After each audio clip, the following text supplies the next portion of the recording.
And then Trump announced tariffs. He announced a 25% tariff on imports from Mexico, 25% on imports from Canada, and 10% on imports from China. And that sent the market into a complete panic on Friday night after the markets closed. And you can see that right now, Bitcoin is under $100,000. I don't expect anything very dramatic. We put tariffs on. They owe us a lot of money, and I'm sure they're going to pay.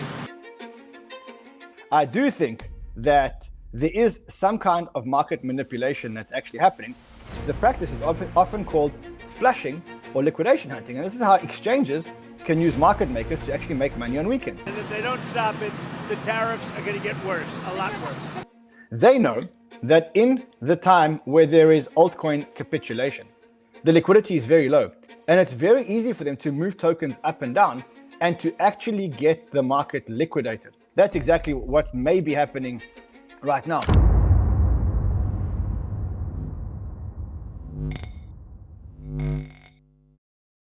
After the recent executive order by Trump implementing tariffs, we've seen the crypto market make a significant drop. Crypto banter's Neuner discusses why Bitcoin and many other cryptocurrencies are seeing this major shift and what we can expect in the coming weeks. Despite Trump recently signing an executive order for crypto, the market has not yet recovered. And Rand says, everything is about to change. Rand highlights a dramatic influx of wealth flowing into Bitcoin from traditional finance institutions. He emphasizes that most people underestimate the sheer scale of this movement, and as more institutions jump into the Bitcoin game, he predicts the surge could surpass anything the market has seen before. Bitcoin is sitting just under 95,500, down almost 8% just in the last 5 days. With the keen eye of a seasoned investor, Rand casts a spotlight on Bitcoin and the expansive cryptocurrency market, recognizing its significance against a backdrop of economic uncertainty. Let's get right into the video. Drop your comments down below and subscribe if you enjoy the content we do here. Be careful that you don't get caught into this market manipulation. Be careful. It is happening. I can tell you for sure that I know that it is happening. I know for sure that this market manipulation is happening. But I don't think that that is the entire cause of what happened this weekend. Because I think the entire cause of what happened this weekend was actually around the tariffs that we got from Canada, right? So we got from Trump. Until the crisis is alleviated, President Donald Trump is implementing a 25% additional tariff on imports from Canada and Mexico and a 10% additional import from China. Energy resources from Canada will have a lower 10% tariff. President Trump is taking a bold action to hold Mexico, Canada, and China accountable for their promises, but Trump is on a mission around these tariffs. And now the thing that's happening is Canada has started to respond. And Canada came out and said, okay, well, if Trump's announcing tariffs on us, we're going to announce tariffs on Trump. And he's not the only one that responded. The Mexican president also responded to Trump's tariffs. And now everyone's asking, well, hold on, is China going to respond to Trump's tariffs? It is bad. If you're holding altcoins, and specifically if you're holding meme coins, it's bad. And I think that's one of the lessons of actually holding meme coins and why I told everybody, get out of your meme coins. Remember I told you to get out of your meme coin? We still got the chart here. This is the PopCat chart. So get out. You can see it was almost the top. That's now down 90%. And there's a reason, because I felt that this correction was actually coming. But what I didn't feel like is that there would be an absolute capitulation. And that's exactly what we're getting now.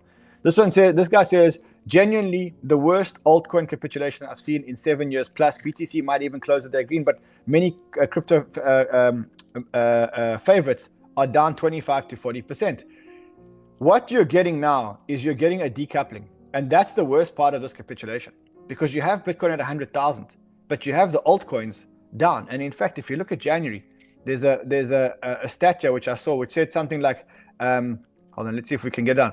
Bitcoin was up 7.54% in January, but the median altcoin on Binance is down 25%. And that's the problem. The problem is that you've got Bitcoin up and you've got the altcoins down, and that's causing max pain in the altcoins. And that max pain is causing the retail investors to get shaken out. You can see that here, retail is completely flushed out of Bitcoin, and the institutions are the ones buying Bitcoin. And then if you look at it here, pretty much it shows you that the retail investors are panic selling and the large investors are actually buying. And so this is a situation where you're getting retail absolutely capitulating and selling out. Now, the reason why I say retail and not altcoins is because who's buying the altcoins? The retail investors. Who's buying Bitcoin? The institutional investors. And so this is designed to destroy the retail investor. And that's pretty much what's happening, as I said to you. The thing is, don't panic just yet. It seems that there'll be no alt season this year, only Bitcoin season. Bitcoin has doubled in price while the alt season, these are all posts from 2021. And so I know that sometimes we forget. But this is 2021, and it sounded and it felt exactly the same. So I know a lot of you weren't here in 2021. I can tell you that this is exactly what it felt like and what it looked like in 2021. And if we look at seasonality on our side, you can see that this is the chart on which Bitcoin usually bounces, and it usually bounces up in January. So could it be the end of the cycle? It could be. Rand says it's the fastest pace of adoption of any investable asset in all of human history. By the end of 2025, there will be 1.1 billion active crypto wallets. The pace of growth is hard to comprehend, and it will be the fastest accumulation of wealth we have ever seen. This is the conclusion of a career's worth of research. And every single chart and piece of research leads to the same conclusion. Liquidity drives everything, and crypto will be the best performing asset of them all. Don't forget, our partners at Jamie Tree Finance have launched a daily 5-minute crypto newsletter with all the latest crypto and Bitcoin news. It's a fantastic analysis of on-chain crypto data and breakdowns, and the best part, it's absolutely free, which will cover expert predictions, breakdowns of on-chain crypto data, and any breaking news that you need to know, all in a nutshell. Click the first link in the description and enter your email to join over 50,000 others in becoming a better crypto investor right now. I do think that this is the capitulation. This is like the final capitulation before the move up. And I don't know how long it's going to last. It could last a week. It could last a month. We could get one other leg down before everything starts moving.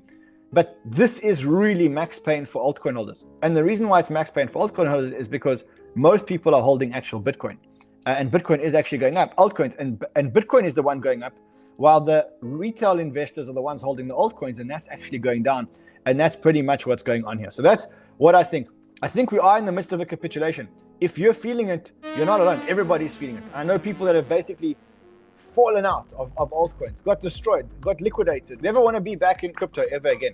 This is where the rally occurred from in the last cycle. So we got to this level, and this is where the rally occurred from the last cycle when you look at the Bitcoin versus ETH ratio. So lots of good things around ETH. Also lots of inflows into ETH for a change. So all of a sudden, ETH starting to get a bid. And also, you're getting. I'm monitoring the ETF inflows. So I'm monitoring them relative to total market cap. Right now, Bitcoin's got a 0.1% since the 20th of January, and ETH's got a 0.02. So ETH's lagging on an ETF inflows. But when this ratio actually changes, that's when we're actually going to strike and say that we do have an ETH altcoin season actually happening. This came out, and I don't think it's real, but I think we need to read it just for a second, right? It says, I was a lead market maker at Jump. I'm no longer under NDA, so I can say this. Typically, when you see market moves during the weekend like this, it is pure market manipulation. It was one of the tactics I invented during low market movements. We would load up and pay attention to crypto Twitter as a source of sentiment, with specific accounts organized in specific categories. One thing I used to do was purposely nuking 4-hour candles on Bitcoin and ETH, which was an easy trap and basically made people capitulated, right? At the end of the capitulating, before we reversed, bottom shorters got comfortable here, and then they'd reverse and do this the other way. Now, I don't think that this is real. However, I do think that there is some kind of market manipulation that's actually happening. And I like this tweet. It says the practice is often called flushing or liquidation hunting. And this is how exchanges can use market makers to actually make money on weekends. They know that in the time where there is altcoin capitulation, they know that in times of altcoin capitulation, the liquidity is very low. And it's very easy for them to move tokens up and down and to actually get the market liquidated. And that's exactly what's happening. That's exactly what may be happening right now. And someone says, why is the market beating? Says, simple answer, market manipulation by market makers. Low weekend volumes make it easier to dump charts. Market makers buy back low, while scared retail investors sells low and buys back high. And you can see that right now, Bitcoin is under $100,000. It's at 99,269. The altcoins, I don't even want to talk about it. It's an absolute altcoin capitulation. In fact, I agree with this comment over here, which basically says that there was a comment that someone said he hasn't seen a capitulation like this in about 7 years. You look at the altcoins, you look at the meme coins, about 90% down. This is PopCat, 90% down. And we are actually witnessing an altcoin capitulation, which is actually causing some market participants to actually ask whether this bull run is actually over. This guy says, I don't think it's a top, but if it does turn out to be a top in hindsight, there would have been a whole lot of signs. We'll go through the signs a bit later. And I think today we've got to talk about the tariffs. We've got to talk about why they are impacting the market and how long this impact is actually going to last. Because if it's going to last long, it can actually wipe out the entire, well, make the altcoin capitulation a lot worse. In this context, Bitcoin emerges as an alternative, detached from the manipulations of the conventional economic sphere. Ran also highlights that established corporations like Apple, Amazon, and Google will use their established relationships acquired over decades to swiftly acquire substantial amounts of Bitcoin through a spot ETF, bypassing the cumbersome processes involved in procuring the actual commodity. This disparity underscores the transformative power of cryptocurrencies in traditional financial institutions. Ran underscores the importance of embracing digital currencies as the economic landscape is changing rapidly, and urges investors to leverage Bitcoin's potential to secure a more prosperous financial future. What do you think about the latest interview with Neuner? And how do you think Bitcoin's trajectory in the coming months will impact the crypto market and the world of investing? Comment down below. Thanks so much for watching. Don't forget to hit the like button and subscribe for more content just like this.